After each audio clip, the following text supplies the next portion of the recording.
안녕하세요. 오늘 함께 읽어볼 책은 공간의 미래입니다. 유현준 교수가 썼는데요. 이분은 워낙 TV에도 많이 나오는 분이라서 다들 아시지요? 워낙 유명한 분이니 작가에 대한 이야기는 여기까지 하고 책에 대한 이야기를 주로 해볼까 합니다. 공간의 미래라는 제목에서 알 수 있듯 우리가 사는 공간의 미래는 어떻게 그려볼 수 있을까에 대한 고민을 담은 책이 아닐까 생각해 봤습니다. 지난 2년간 코로나 여파로 우리 삶의 많은 부분이 달라진 것이 사실인데요.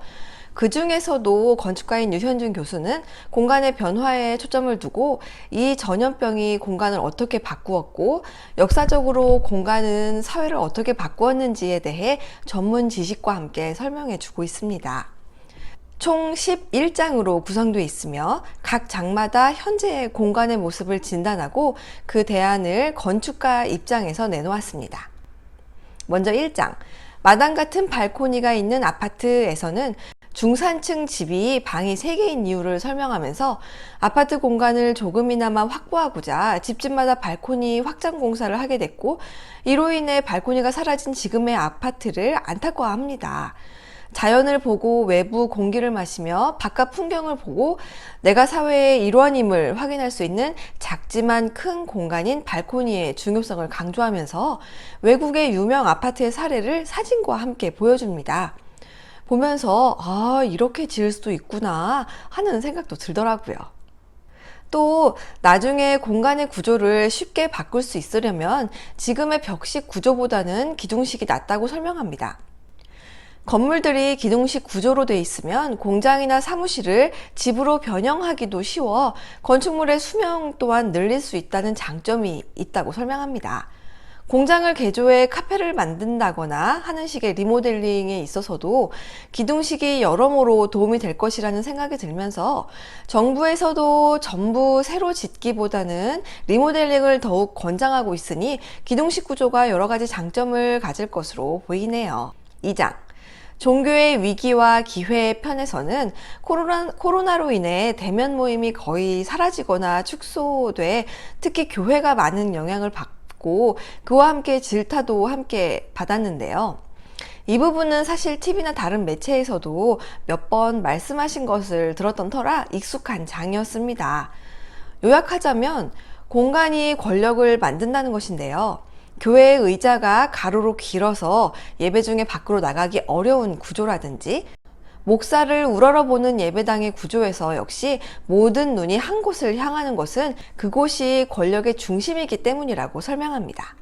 이것은 학교에서도 마찬가지인데 모든 학생이 선생님을 바라보고 앉았는데 그러한 공간의 구조가 권력을 만들어내 선생님의 권위에 함부로 도전할 수 없었다는 것이지요. 지금은 교실의 학생 수도 많이 줄은 데다 책상의 배열도 예전처럼 고정되어 있지 않은 곳이 많아 권력 역시도 분산되기는 한 것 같습니다. 유현준 교수는 3장에서 교육에 대한 대안도 내놓았는데요.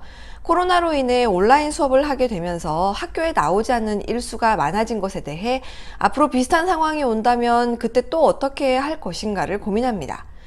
여기에 위성학교를 운영해 전국 어디서나 배울 수 있고 전국의 모든 학생들이 나의 친구가 될 수 있다는 생각을 펼칩니다. 사실 공감하기가 조금은 어렵긴 했습니다. 너무 이상적이라고 해야 하나요? 물론 지금 한국의 교육에는 많은 문제가 있지만 지은이가 내놓은 대안이 과연 현실적인지 지금의 교육 격차를 해소할 수 있을지는 의문이 들기는 했습니다. 이어 4장에서는 사무실의 변화를 설명했는데요. 코로나로 인해 재택근무 형태가 많아지면서 이로 인해 달라진 공간의 변화와 권력의 분산 등을 겪고 있다고 합니다. 재택근무일 경우 각자의 집에서 화상으로 회의를 하게 되면 전에 사무실에서 상사를 향해 앉아 회의하던 공간에서 벗어나 누구나 평등한 화면의 자리에 앉아있게 되므로 전과는 다르게 직급이 낮은 직원도 회의에 적극적으로 참여할 수 있다는 장점이 있습니다. 그러나 서로 떨어져 일을 하다 보면 서로 다른 방향으로 의사결정을 해서 일의 효율을 떨어뜨리기 쉬운데 이에 대한 대안으로 조직 내 구성원의 의사결정의 방향을 잡아줄 철학을 내놓았습니다.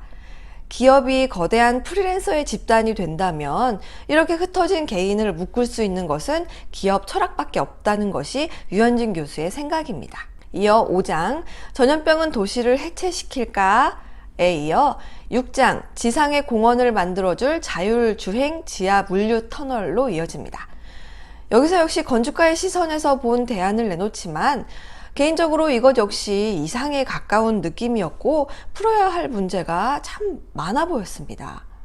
흥미로웠던 7장 그린벨트 보존과 남북 통일을 위한 엣지시티에서는 DMZ의 남북한 융합을 위한 도시를 만들어야 한다고 말합니다.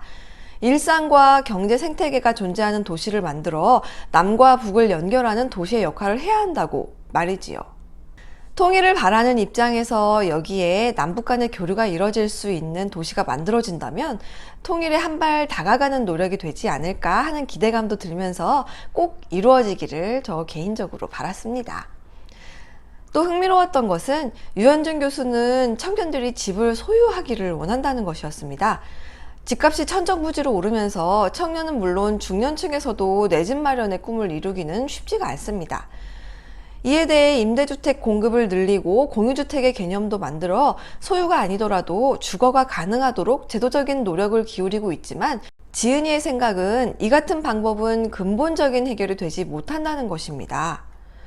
월세를 21세기 소작농이라고 할 만큼 부정적으로 생각하면서 미래의 주축이 되어야 할 청년들이 월세로 돈을 벌이기보다는 집을 구매해 자산을 불릴 수 있도록 해야 한다는 것인데요. 저는 과연 청년들이 대출을 끼고 집을 소유하면서 세금은 세금대로 내고 집값 변동에 예민해지기를 자처할지 의문이기는 좀 했습니다. 지금의 구조는 정부와 대자본가만이 부동산을 소유하고 있는 구조라고 꼬집었는데요. 누구나 살 집을 소유해서 지주가 되어야 한다고 했는데 누구는 사고 싶지 않아서 안 사는 것인가 하는 생각마저 들었습니다. 건축가의 시각에서 공간을 바라보고 이해하며 그 대안을 내놓은 책이어서 재미있게 읽기는 했지만 왜인지 가진 자의 시선에서 쓰여진 책 같은 느낌이 들어 조금 불편하기는 했습니다. 물론 재미있게 읽으신 분들도 많겠지요. 그래도 유현준 교수가 한 말 중에 미래는 꿈꾸는 자들이 만든다고 했는데요. 이 말은 적극 공감합니다. 꿈을 꿔서 내 미래를 잘 설계해 보고 싶거든요. 그러면 우린 다음에 또 만나요.